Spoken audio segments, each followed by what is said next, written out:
Hello friends, આજે આપણે બનાવીશું મેથીનો એક નવો જ નાસ્તો અને જેને બનાવવો ખૂબ જ ઇઝી છે. તો ચલો બનાવીએ. સૌથી પહેલાં વડા બનાવીએ એ પહેલાં મેં અહીંયા 1 કપ જેટલા પૌવા લઈ લીધા છે અને એ પૌવાને આપણે સરસ પહેલાં પાણીથી વોશ કરી લેશું અને પાણી બધું આનું કાઢી લેવાનું છે. આપણે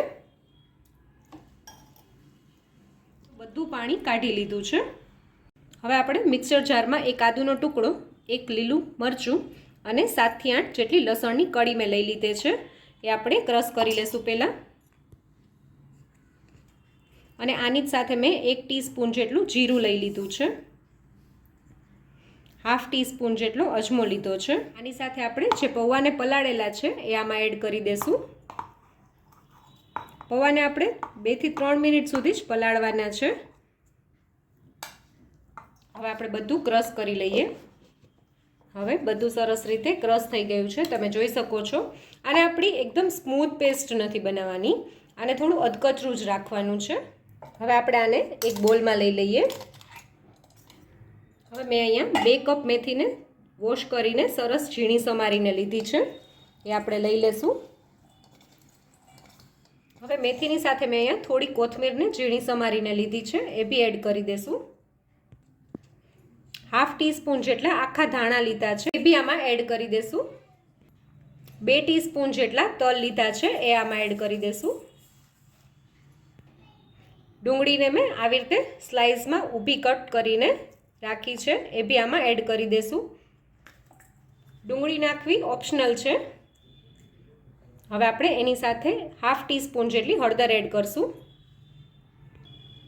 1 ટીસ્પૂન જેટલું કશ્મીરી લાલ મરચું. આપણે આમાં લીલું મરચું એડ કર્યું છે એટલે આપણે આમાં લાલ મરચું થોડું ઓછું એડ કરશું. અને તીખાશ તમે તમારા ટેસ્ટને અકોર્ડિંગ પ્લસ માઇનસ કરી શકો છો. સ્વાદ અનુસાર આપણે મીઠું એડ કરશું. આપણે પહેલાં બધું મિક્સ કરી લેશું.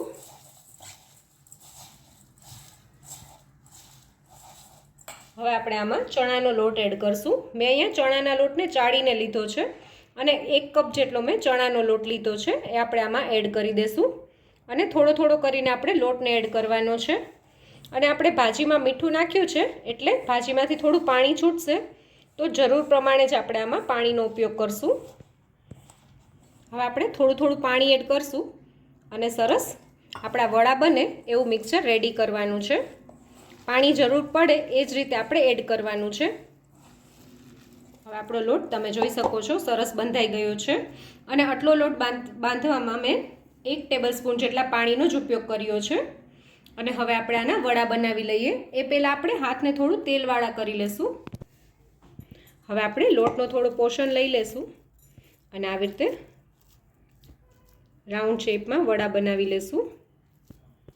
અને પછી એને આવી રીતે ચપટા કરી દેશું. અને હવે આપણે આ જ રીતે બધા વડા રેડી કરી લેશું. અને હવે આપણે વડાને તળી લઈશું. હવે મેં અહીંયા તેલને ગરમ થવા માટે રાખી દીધું છે. તેલ આપણું સરસ ગરમ થઈ ગયું છે. હવે આપણે ગેસની ફ્લેમ મીડિયમ કરી દઈશું અને આપણા વડાને આમાં તળી લેશું.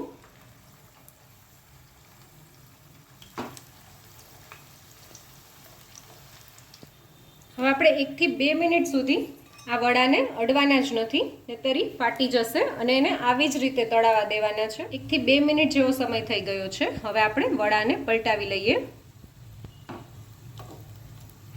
તમે જોઈ શકો છો એકદમ સરસ આપણું વડું એક સાઈડથી થોડું ચડી ગયું છે.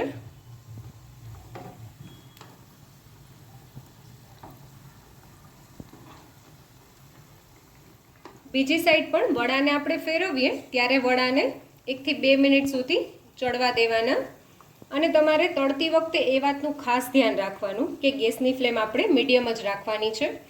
જો તમે હાઈ ગેસની ફ્લેમ ઉપર વડાને તળશો તો વડા બળી જશે, અને લો ફ્લેમ ઉપર વડાને તળશો તો વડામાં તેલ ભરાવાથી એકદમ વડા સોગી થઈ જશે. તો ગેસની ફ્લેમનું તમારે ખાસ ધ્યાન રાખવાનું. હવે આપણે બીજી સાઈડ પણ વડાને ફેરવી લેશું. અને વડા થોડા ગોલ્ડન બ્રાઉન થાય ત્યાં સુધી આપણે વડાને તળશું. 5 થી 6 મિનિટ થઈ છે અને આપણા વડા એકદમ સરસ તળાઈ ગયા છે. હવે આપણે એને પ્લેટમાં લઈ લઈએ. અને જે એક્સ્ટ્રા તેલ છે એ આપણે નિતારી લેશું.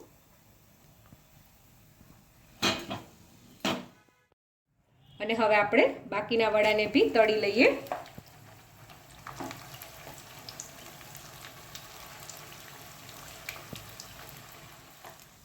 અને હવે આપણા બધા વડા તળાઈ ગયા છે. અને હવે આપણે વડાને સર્વ કરી લઈએ. તો તૈયાર છે આપણા મેથી પૌવાના ક્રિસ્પી વડા.